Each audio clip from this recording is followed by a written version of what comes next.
Good morning, everybody. Steve Hallstrom here, back at Luther Family Ford for the October Salute to Law Enforcement, one of the highlights of our month. Brian, thanks for having us over. Brian Mosier, the GM here at the office, and always rolls out the red carpet for us here. And the lot looks a little more full every time I come around, and I see people coming in buying cars, so things are good here, it looks like. Things are good. You know, the lot is about as full as the showroom with all these law enforcement officers right now. It's crazy the turnout we get for this. It's just awesome. Got a great crew here from Fargo PD today. We appreciate you all. Thanks for being here and for making us a part of your morning. We are honoring the Fargo Police Department today and saying a big thanks to that entire team. We're going to be visiting with a couple of the individuals that were part of this ceremony here today in just a moment. Chief Zabolski, thank you for being here, sir, and for helping us get together each month for this salute here. The men and women of the Fargo Police Department serve us 24/7, 365, and we couldn't be more proud to join with Brian and his team here at Luther to do this salute each month. So with that being said, it's time to meet this month's honoree, and I'm happy to introduce to you this morning Officer Patrick Thomas. Can we give him a warm round of applause? Congrats for being honored here today. Patrick, congratulations. What does this honor mean to you?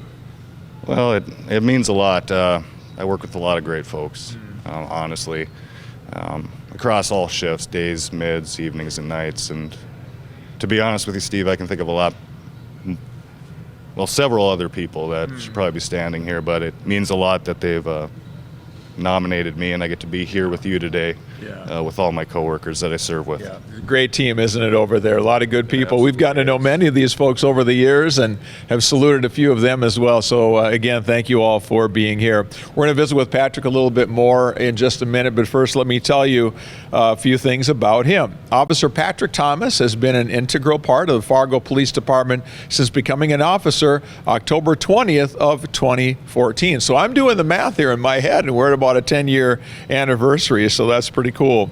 He has served primarily as a night shift patrol officer. He's consistently demonstrated his dedication to public safety and being a mentor for the next generation of Fargo PD officers. Over the last 5.5 years, Officer Thomas has served as a police training officer, where he's been instrumental in mentoring and preparing new officers for the responsibilities of solo patrol. In 2016, Officer Thomas earned his certification as a drug recognition expert, a role in which he has excelled. His expertise has made him a valuable resource, not only within the Fargo Police Department, but also for surrounding law enforcement agencies, as his expertise is used to help ensure those under the influence of drugs or alcohol are identified and removed from the roads to keep the community safe.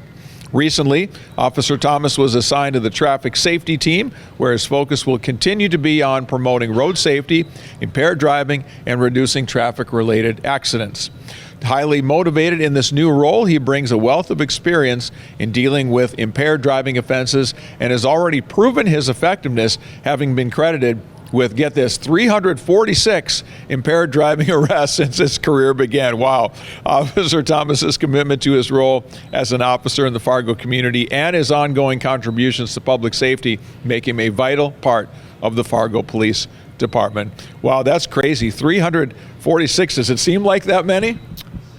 Some days maybe. Well, I'll tell you this, Steve, it's not enough. It's not a numbers game, but I can tell you National Highway Traffic Safety Administration statistics on an annual basis highlight North Dakota and Minnesota as one of the leading impaired driving per capita states in the nation.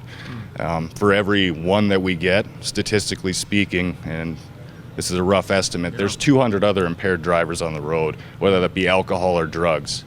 And that's something, as you had mentioned, that myself and not only the traffic safety unit, but the Fargo Police Department are battling on a daily basis. And that's part of what we have dedicated ourselves to do for the citizens of Fargo and Moorhead. Yeah, well, we're thankful for you and everybody who does what you do. That's a big deal and keeps our communities and our streets safe, so that's a big deal. Why do you think it is that we maybe struggle with this issue in our part of the world as much as we do?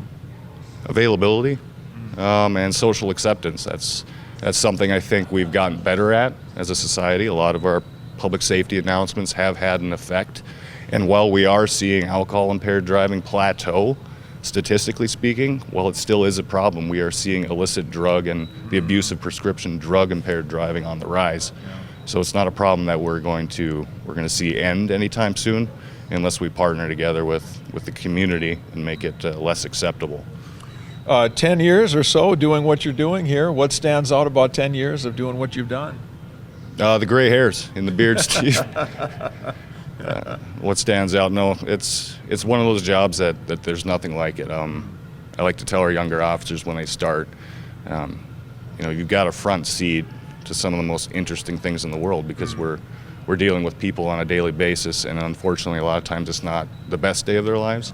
And while the bad days, I think, with law enforcement are really bad, the good days are also really good, and that stands out to me. Is when you have a good day doing this job, there's nothing else like it. What do you like most about doing what you do? You do so many different things and have done so many different things. What do you like most?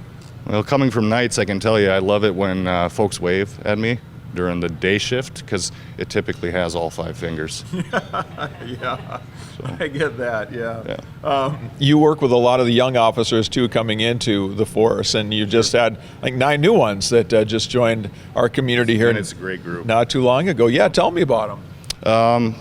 One of the best performing academies that, from what I've heard, that we've had. Very bright, very intelligent, very motivated young individuals.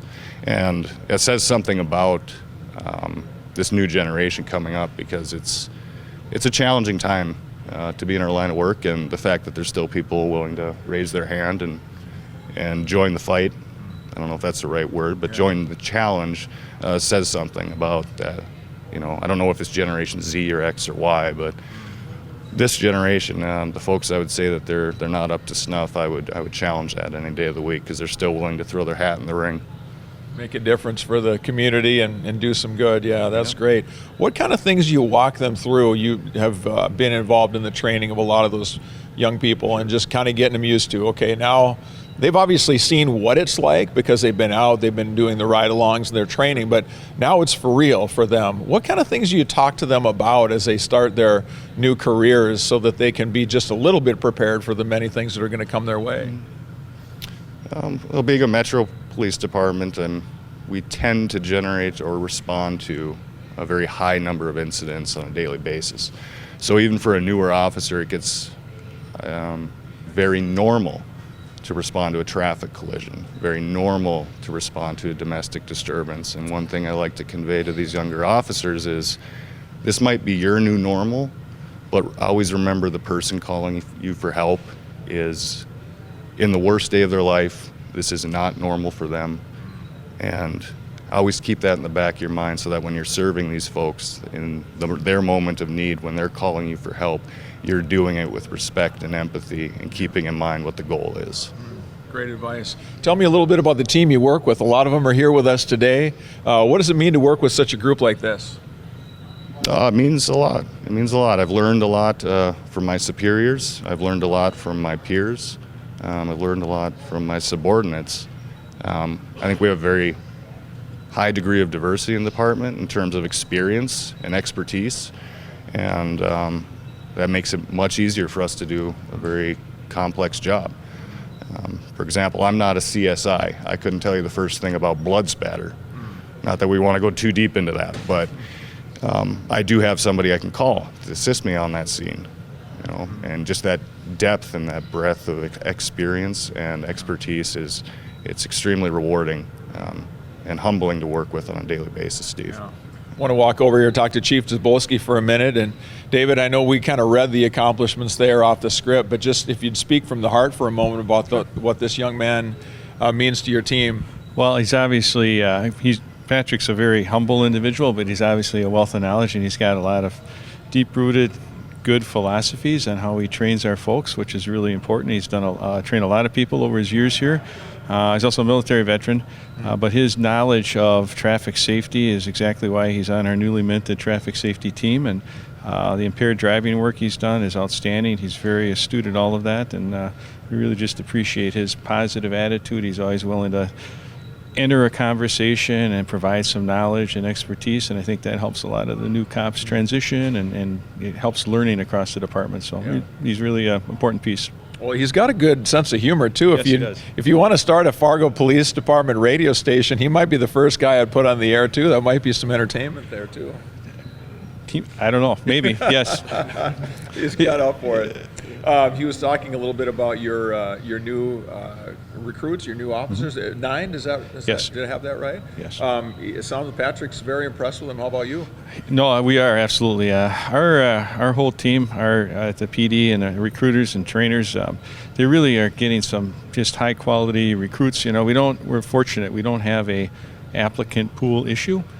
We've got people that we're able to vet through, and we're getting some really high quality people. And this last class is a perfect example of that. The people with a diversity of experience and knowledge, and all committed to those same core values. So we're pretty excited about that. Yeah. Well, from the chair of the guy who does the radio show from 4 to 6, I talk a lot about hoping the city commission can find a way to get you some more of those good people on the street too, but I won't get you in any trouble on that. I'm just going to leave that as my editorial comment for the day.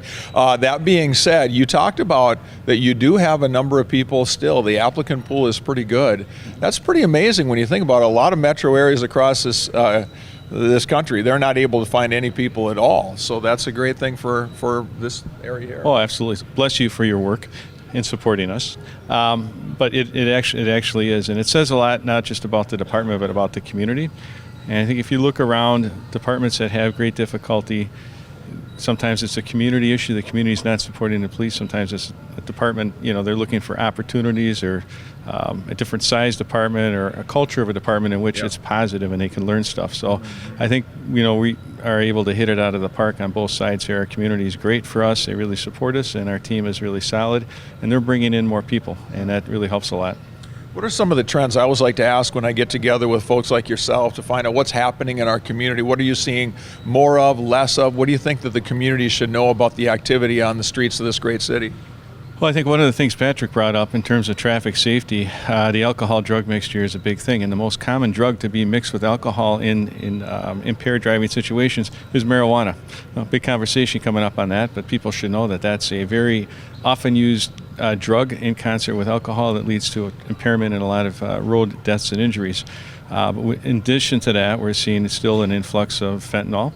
We've got a lot of that. I've seen some national stories about the overdose rates going down, but I don't think there's nearly enough information to make any assessment on that at all. That's also not much talked about phenomena. We've lost over 110 people over the last 5 years to fatal overdoses, and You're still seeing a fair share of this then? We are. I mean, the numbers are slightly down from last year, but I don't think no one's going to be able to say, hey, all of a sudden we've solved it, and we know that the amount coming in is still more than we can handle. I want to ask you, has Fargo Police taken a position on the measure that will be on the ballot coming up here in November about legalizing recreational marijuana? Is there a position that your department has taken at all?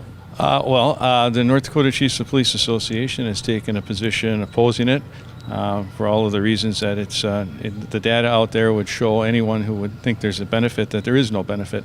It doesn't reduce overdose deaths. It doesn't reduce the crisis or the issues with the drugs. What it does increase is the black market use of marijuana, and it's it increases the black market. Yeah, there's a bunch of data out there that most people aren't aware of that's published out of Colorado that's been going on for over 10 years of data. And the trends in the traffic deaths and the traffic accidents due to impairment, and again, that mixture piece, and also increase in insurance costs as a result. But there's just a lot of myths out there that people are quickly told about marijuana that is not beneficial. So the Chiefs of Police Association has opposed it. I, as the chief, would also oppose it because I think it's detrimental to our society. It's detrimental to our youth. It adversely affects their learning and development, decision making, which is why people crash when they're on marijuana, and there's not a good piece to it. And so, in my opinion. Thanks for the chat, Chief. Good stuff there today. Brian, Patrick, I'm going to sneak in your spot here. Brian, I always like to get a comment from you. Boy, I learn so much every time we get together with these folks, not just seeing them here, but hearing them talk about what's going on in the streets. One of the highlights of my month to come over here and hang out with you guys. How about you at Luther Family Ford? Absolutely. It's nice to see these guys, on a nice rotation that we get to meet each other every few months and see this great group of people come in and support their peers and colleagues. So it's great. I love it. Yeah, same here. All right, before we finish up, a couple of notes here. Luther Family Ford donating a $100 gift card, and typically the officer, the person involved, will have a charity or a nonprofit that they'll go ahead and pay that forward to. And Patrick, I didn't ask you this ahead of time. I probably should have done that, but is there any kind of nonprofits, charities, organizations within the community that mean something to you that we could pay that gift card forward to? Anything come to mind right away? Yeah, absolutely, Steve. I was thinking on it. I know it's typical that we go this route, and I have a lot of respect for the Tunnels to Towers Foundation. They are a national foundation, but they also, take care of all of our injured first responders and our veterans, right, who have borne the battle for us. So I would like to dedicate that to the Tunnels to Towers Foundation, if I could. Yeah, good stuff there. Sandy's Donuts also saying their thanks. They'll be delivering some goodies here to Luther Family Ford and the Fargo Police Department as well. We've created an honoree section on our website, am1100theflag.com, where you can learn more about Patrick and all the honorees that we've had in this program going back a few years back. And in the days ahead, we'll be inviting Patrick to join us on the Need to Know Morning Show with Alex and Kevin on AM 1100 The Flag, FM 92.3.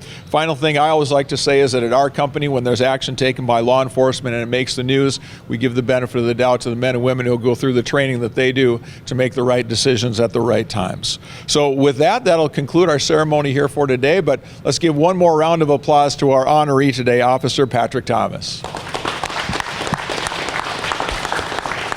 And we'll see you back here next time on AM1100theflag.com. Take care.